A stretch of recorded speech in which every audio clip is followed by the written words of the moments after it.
भरत श्री हरिवंश राधा वल्लभ श्री हरिवंश महाराज जी, आपके चरणों में कोटि कोटि प्रणाम। पूज्य महाराज जी, सुबह शाम रोज माला से राधा नाम जप करता हूँ, पर कभी कभी अति व्यस्त होने के कारण या बाहर होने के कारण माला से नाम जप न होकर मन ही मन में जाप हो पाता है। क्या मानसिक से भी जाप? माला से भी उत्तम है। माला में तो थोड़ा हमारी वृत्ति बाहर आती है कि वो जब सुमेरु आएगा तो हमको फिर बदलना है, तो गणना होनी है। इसमें तो न सुमेरु से मतलब है न गणना से मतलब है, राधा राधा राधा। तो अब ऐसा नहीं कि एक भी नाम की चूक होगी, सरकारी बैंक में तुम्हारा पूरा नाम जमा हो रहा है, यही चित्रगुप्त बैठे हुए हैं, हर कर्म का लेख हो रहा है। आप वो बिल्कुल निश्चिंत रहिए कि एक भी राधा नाम व्यर्थ नहीं जाएगा।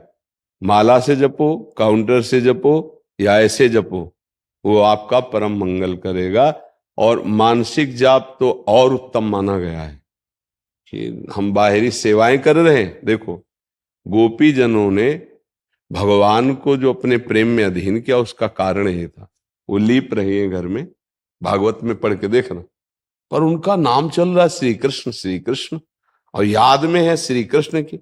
धान कूट रहे हैं, रसोई बना रहे, जो भी कार्य कर रहे हैं उसमें भगवान की याद में डूबी हुई है, भगवान के नाम में। मुरारी पादार्पित चित्त वृत्ति ही समर्पित हो गई, कृष्णाकार हो गई। तो ये तो बहुत बढ़िया है।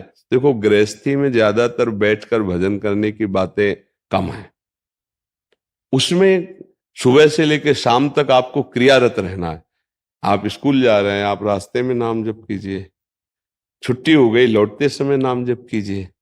आप जब पढ़ रहे हैं तो वो विद्या भगवान का ही स्वरूप, उसे ऐसे पढ़िए। आप ऑफिस जा रहे हैं, कैसे नाम जप स्मरण करते। ऑफिस में बैठे हैं, जो काम हुआ उस समय काम कर रहे हैं, नहीं नाम जप कर रहे हैं। अगर आप किसानी कर रहे हैं तो आप अपने खेतों तक जा रहे हैं, नाम जप कर रहे हैं। वहां हल चला रहे हैं, फावड़ा चला रहे हैं, बीच बीच में नाम जप कर रहे हैं। जब बैठे तब नाम जप कर रहे हैं। आप व्यापारी हो, ग्राहक आया तो उससे बात कर रहे हैं, उसकी बात पूरी कर दी व्यापार की, फिर नाम जप कर रहे हैं। ये जो लोग कहते हैं कि हम तो गृहस्थ में हमसे भजन नहीं होता, ये बेईमानी की बात है। ईमानदारी से आप भजन नहीं करना चाहते, नहीं, भजन के लिए बहुत समय है। वैसे भी कोई 24 घंटा थोड़ी अपने माइंड को लगाए रखता है। बहुत सी जगह ऐसी है जहां तुम माइंड को और समय को व्यर्थ नष्ट करते हो। आप देख लो, अगर वो व्यर्थ वाला समय भगवान को दे दो तो आप महात्मा हो जाओ।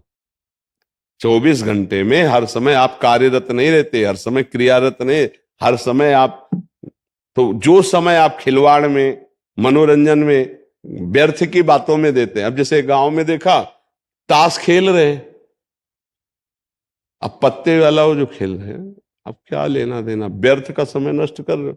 उतनी देर बैठकर माला से भगवान, पर वो माया ऐसी विचित्र है कि वो हुक्का पिएंगे, व्यर्थ की बातें करेंगे, ताश खेलेंगे, ये उनका जीवन हो।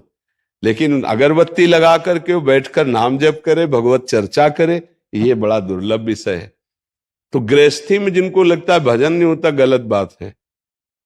आपके पास बहुत समय है जिसमें आप भजन कर सकते हैं। भजन करने वाले के लिए किसी परिस्थिति की जरूरत नहीं, हर परिस्थिति में भजन किया जा सकता। जब युद्ध में भजन किया जा सकता है, क्योंकि अर्जुन को कह रहे मामन स्मर युद्ध च, मेरा स्मरण करते हुए युद्ध कर, तो हमें लगता है युद्ध से कठिन काम सृष्टि में कोई नहीं, क्योंकि सामने वाले की गर्दन उतारनी, अपनी गर्दन बचानी है। तो इससे बड़ा कोई काम है नहीं। तो और तो सब छोटे काम है, आराम आराम से किए जा सकते। बोले हमें तो ऑफिस में 8 घंटे रहना पड़ता है। उस 8 घंटे में आप कितनी देर मेहनत करते हैं, कितनी देर लैपटॉप में रहते हैं, कितनी देर आप संभाषण करते हैं। खाली समय में आप भजन कीजिए, माना आप उसमें लगे। 8 घंटे के बाद आपका आना जाना भी तो है, तो उतने रास्ते में भजन कर लीजिए। घर में जो आप व्यर्थ का समय न, उसमें भजन कर लीजिए। पर भजन करने की बात आवे तो अगर हम चल रहे फिर रहे भजन अंदर से, तो गणना की जरूरत नहीं है। गणना तुम्हारी सरकारी हो रही है, एक भी नाम व्यर्थ नहीं जाएगा, बात समझ लीजिए। इसलिए निश्चिंत रहिए, मानसिक जप और उत्तम माना जाता है, पर ईमानदारी से होना चाहिए। नहीं तो माला भी गया, गिनती भी गई, और अंदर मन का खेल कि वो नाम भूलकर प्रपंच में फंस गया, तो हमें लगता है इसमें सावधान रहना चाहिए। महाराज जी, आजकल हम करीब जैसे 10-15 दोस्त हैं, तो व्हाट्सएप ग्रुप बनता है, तो उस पर आज तक जो बातें थी करीब साल भर पहले से, वही फालतू के मैसेज वगैरह।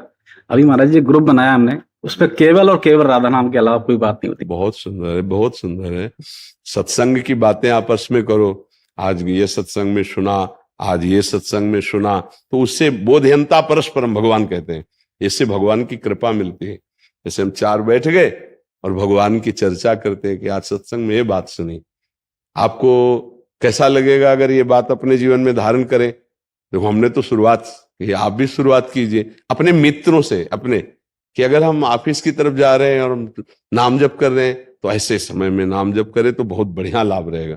तो अगर हम चार लोग मिलकर खुद नाम जप करें और चार को और पवित्र बनाएं, कई ऐसे बड़े बड़े जन जो अधिकार पद पे हैं कि अब हमारे नीचे और ऊपर जो भी हम राधे राधे कह के बात करते हैं कि राधे, तो वो कहेंगे राधे, बात करेंगे। एक स्वभाव हमारा बन गया प्रपंच करने का, अगर उसको हम भजन में ले आवे, यह जो परयोमय सहज स्वभाव श्री हरिवंश नाम रस चाहो, नाव सुदृढ़ भव तरन को, तो संसार से मुक्त होने के लिए में कोई परेशानी नहीं। नाम में इतनी सामर्थ्य है कि ना नौका की जरूरत है ना किसी केवट की जरूरत है भव समुद्र से पार होने के लिए। नाम लेत भव सिंधु सुखाही, करो विचार सुजन मन माही। ऐ सुजान, ऐ ज्ञान संपन्न, तू विचार करके देख, नाम में इतनी सामर्थ्य है कि वो संसार समुद्र को ही सुखा देगा। क्या? माया नहीं रह जाएगी, जिधर देखोगे उधर प्रभु दिखाई देगा। आप जपते तो रहो, आगे चलकर देखना जो चाहो रिद्धियां सिद्धियां सब आ जाए, पर एक स्थिति होती कि आप कितना नाम जप करें तो आपकी स्थिति आएगी। अब 2 4 5 मिनट जपेंगे तो वैसी स्थिति आएगी, आधा घंटा जपेंगे तो वैसी, 1 घंटा तो वैसी स्थिति आएगी। पहले स्थिति आने के पहले स्थिति संभाली जाएगी। आपके जो पाप हैं उनको भस्म करेगा नाम। तो इसलिए धैर्यपूर्वक जपता रहे, ये समझ ले कि अविनाशी नाम, इसका नाश तो होना नहीं, तो हमारा मंगल होगा नहीं।